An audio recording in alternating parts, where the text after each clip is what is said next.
Hi, everybody. Welcome to Confessions of a Group Fitness Instructor podcast. I am excited to do a solo episode. It's just you and me, baby. It's just us tonight. It is tonight. It's late. It's dark out.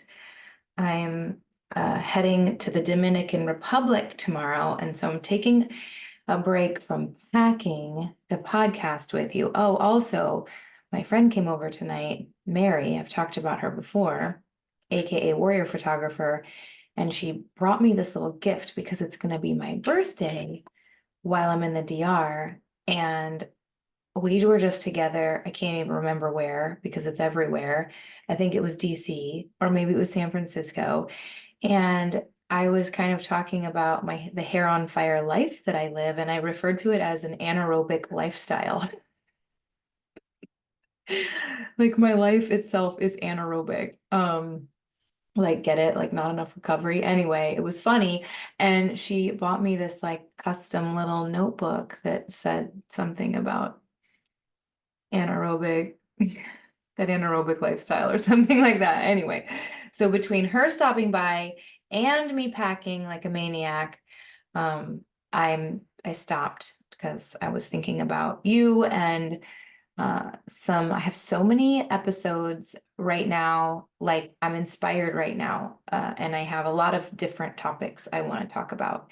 And inspiration wanes, by the way, it waxes and wanes. Sometimes I have it in spades, and sometimes there's not much there, but I'm feeling inspired. And one of the topics I want to talk to you about is quitting, how to quit well. And for most of this audience, this is going to specifically apply to giving up a class. Should you not?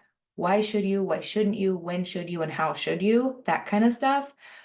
But also those of you that are in admin, quitting, stepping down like that, because I just quit my job, kind of, sort of.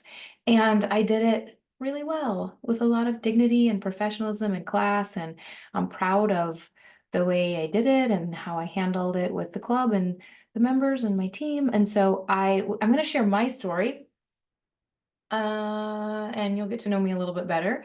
And then we'll get into the nitty-gritty about giving up classes and some things I really want you to think about before you give up a class. Okay. So my story is that after maybe a decade in being the fitness director at the Downtown Athletic Club of Eugene, I decided to step down. I'm still going to be there in an instructor capacity. I love it there. If you know me at all, you know I love me some DAC. So, it's that beautiful 100,000 square foot historic building with so many the facilities are stunning. The members are to die for. I am like in heaven teaching my classes there. So I'm not going anywhere in that respect, but in terms of admin, I'm stepping down. Now, I was a group fitness director prior to coming to the DAC, and I don't want to be redundant with things I've said on other episodes, but to be short and to the point, the DAC was my first like big girl job where I had an office, I had a computer, I had my own like Outlook email address, you know what I mean? Like I was very visible on site. And when I started, the role was pretty massive. I had personal training under me, had small group training under me, really any decisions about fitness at all, equipment purchases, class pass, my zone, you name it, if it related to fitness, because the Downtown Athletic Club is more than just fitness. It's like fine dining and social and programs and youth and aquatics, and there's lots of different departments, but mine was fitness. Well, the pandemic kind of shifted things for me for a few reasons. One, I launched my own company. That's when, Warrior was born. So that changed a lot. But then also, remember when the world felt super apocalyptic during that time? Was this your experience? Was it like mine? Because there was that like window of time where things were really weird. Like you pull up at a stoplight and like there's a minivan next to you and everyone in the minivan is wearing a mask. And meanwhile, like toilet paper is scarce and it was frightening. And during that time, I think most of the world kind of did this also. Of course, I can't speak for the world, but I took like a bird's eye view of my whole life. And I really had this like different perspective of like, what am I doing with my life? Where am I spending my time? Where do I want to be spending my time? And it was at that time that I knew I wanted to do less administratively at the DAC. So there was also around that time, well, yeah, it was that time that I communicated with the owner that I wanted to do less, like just group fitness. And group fitness is, the song in my heart. That's my like wheelhouse. That's my thing. That's my forte. So I did scale back to just group fitness and um then fast forward a couple of years. So a year or two ago, I was coming home from Chicago and I was going to all these like cool places on the conference circuit. Like I was going to Boston and going to Chicago and San Francisco and Dallas and Nashville and all over. But you know what? All I ever did is see the inside of a hotel. I never actually, the members of my class like thought my life was so glamorous. They're like, oh my gosh, well, when you're in Boston, make sure you do this. And when you're in Canada, make sure you go to Niagara Falls. And like everyone thought I was like having this like glamour lifestyle, but no, really, I was just working at the inside of a hotel, leading fitness sessions. And I was always like buzzing in and buzzing out, like I call it the turn and burn, like get in on Thursday, set up a booth, present Friday, Saturday, Sunday, and get home. There isn't really time for anything vacation-like or relaxing or fun or social. It's all work and fun stuff, team stuff, but work. Anyway, so I would always buzz home because I needed to get back to work, my big girl job. And I was just spinning a lot of plates in the air, and my business continued to grow and grow and grow and grow. And I was able to keep up with both of my jobs, my Warrior Instructor Academy and also the admin at the DAC. Can you guys hear those clippy clippy? Hello, Molly. That dog is walking in here to podcast with us tonight. So, where was I? Oh, just that like I felt like anaerobic lifestyle. I felt like, to bring it full circle, I felt like my hair was on fire, and while I was getting my work done, there just wasn't any recovery. There wasn't any time to like do anything fun. So anyway, at that time, oh my goodness, I'm giving you so much backstory. I didn't intend to give you. Let me get to the point quicker here. I did communicate over coffee with the owner of the club and just say like, hey, here's how I'm feeling. I want to continue to do a good job. But I need to do less. And, maybe that looks like I get an assistant. Maybe that looks like I step down and we find someone else, or maybe that means I have more remote hours and am less on site. Anyway, so we navigated that and kind of came up with a different sort of hours and parameters around my admin that worked for me until a couple months ago, when I decided to just let go, just let go. And obviously it was hard for me. Maybe you can hear that in my voice. This was not easy. It honestly took me probably 2 years to finally feel like I could like open my white knuckle grip on this job I love so much. Hey, stop it, Molly. Molly, get away from the cat. Excuse my animals and me. Um, so, um, yeah, it was hard because I take so much pride in my group fitness directorship at the DAC. I can say truthfully, that job helped elevate me, uh, and made me a better, professional. I learned so much, and honestly, I've been very proud to be associated professionally with that facility, and my team is insanely incredible. So well educated, so passionate, absolute pros, experts. Talk about a well-oiled machine. Like that group of men and women that I have had the pleasure of leading is just beyond beyond a gift. And then the members are the song in my heart. So anyway, all that to say, I finally decided to tender my resignation as admin. Like I say, I'll still be teaching classes there. So how do you do it? How do you quit well? One, you type a letter and you give a reason why, and you express your gratitude, and you offer to make the transition smooth. So that was kind of my approach, and you hand deliver it with a conversation. This isn't just an email, it's certainly not a text, and it certainly isn't a place if you have any like beef or grievances, or you're wanting to step down because of any type of discord or contention. Like this is not the time or place to put anything passive aggressive or anything in between the lines. Really, your letter of resignation is just gratitude, a simple short explanation, and hopefully an offer to help with the transition. So that's what I did. I literally said, I will stay on until you find the right person. I will help you find the right person.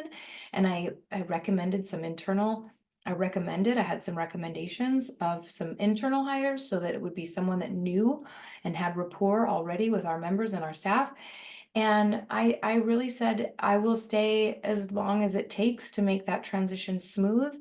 And I'll be super positive and supportive in this. And I'll train my successor and, set them up for success. And also during these last couple months that I've been kind of like stepping down and training my successor and leaving and letting go, um, I've really I've continued to work very, very, very hard. And I say that because I think some people, when they quit, they like take their foot off the gas. They quit and they like tap out. And I did not. I quit and I hired 4 new people. I launched a new schedule, and it is the best news. That's the best schedule the DAC has ever, like we are at the March schedule, and I'm podcasting right now at the end of March. The March schedule release is in truth the best schedule in terms of balance and cohesion and variety and expertise and talent. Like it's the best schedule we've put out ever. I'm so proud of that. And I wanted to leave them in a good place.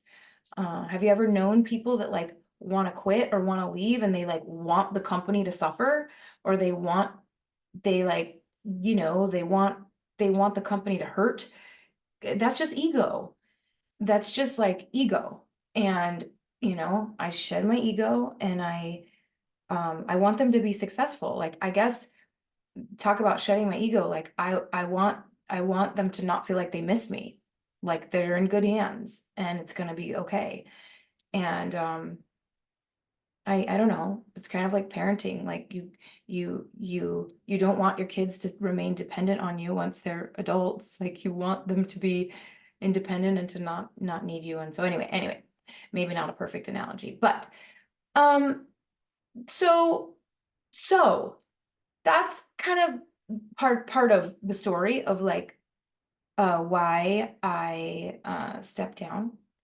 And the other part is my brand is just taking off. And in Eugene here, the YMCA just opened a new facility. It's a nearly $50 million, $48 million facility.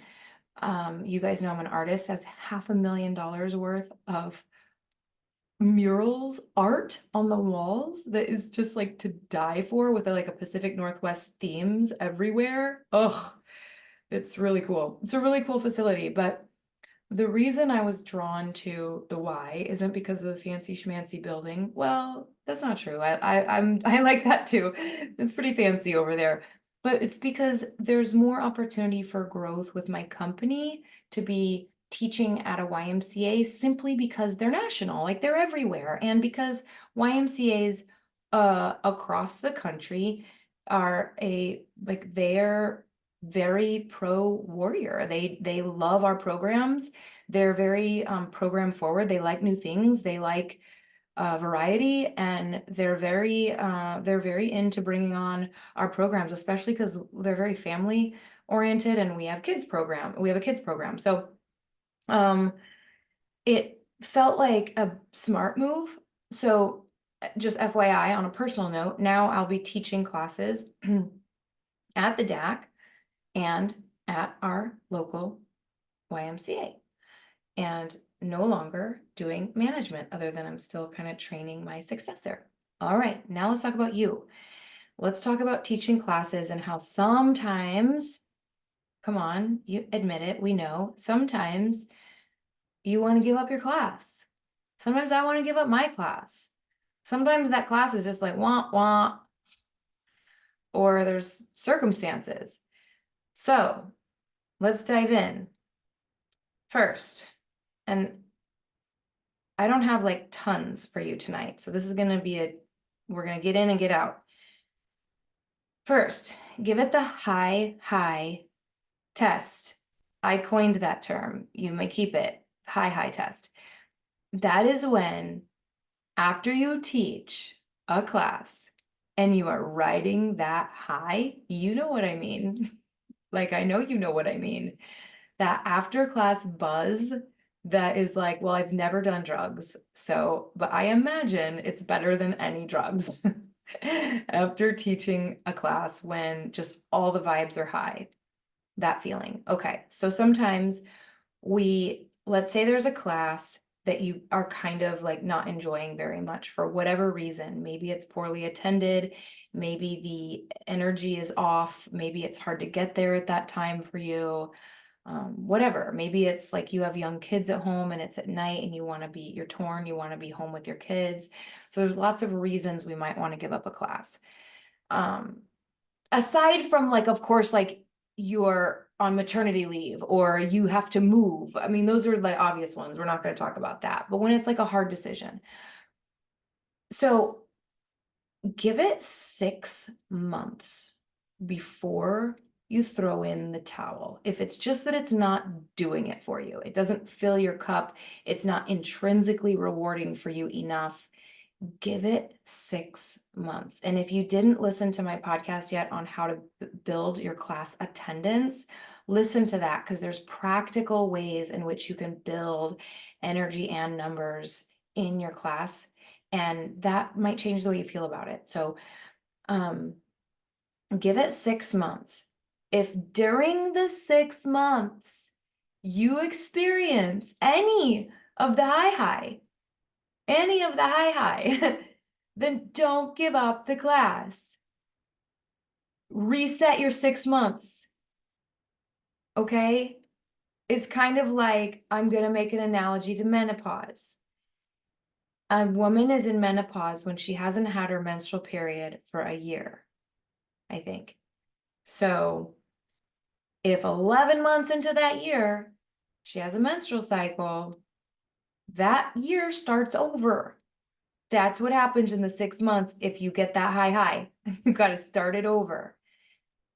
I think we tend to be too quick to give up classes when they just might need a little more time and energy to build. The fulfillment, that intrinsic will come.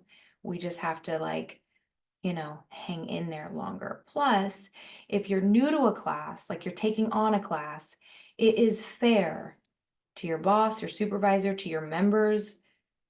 It is fair to give it 6 months, and not to be the kind of instructor that takes on a class, 2 months later decides it's not working for you, and you're already looking for a replacement, because that kind of turnover is so hard for that time slot and that group and that class.